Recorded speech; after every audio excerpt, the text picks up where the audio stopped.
ભારત ખંડ ભૂતળમાં જન્મ્યો. ભક્તિ પોષણમાં દયારામભાઈ ચંદ્રાવળો કહે છે, એ વચનામૃતમાં શ્રી ગોપાલલાલે લખ્યો છે. ભારત ખંડ ભૂતળમાં જન્મ્યો, જેણે હરિના ગુણ ગાયા.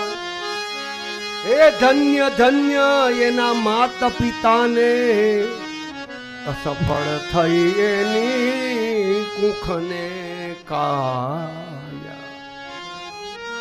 જે ભારત ખંડ ભૂતળમાં જન્મે, આર્યાવ્રત ભૂમિ છે, જંબુ દ્વીપ છે, જ્યાં ગંગા જેવી પાવન નદીઓ છે, યમુના જેવી ઓધારણ નદીઓ છે, જ્યાં ગિરિરાજ, ગોવર્ધન, ગિરનાર, વિંધ્યાચલ, રેવાચલ, અષ્ટ પર્વતો બિરાજે છે, એવી આ જંબુદ્વીપે, સપ્તદ્વીપમાં જંબુદ્વીપ અને એ ભૂમિ ભરત ભૂમિ, જ્યાં આર્યવ્રત ધર્મ છે, જ્યાં સંકાદિક ઋષિઓનું પ્રાગટ્ય છે, નૈમી સારણ્ય જેવું ક્ષેત્ર છે, બ્રજ મંડળ જેવું પવિત્ર ધામ છે.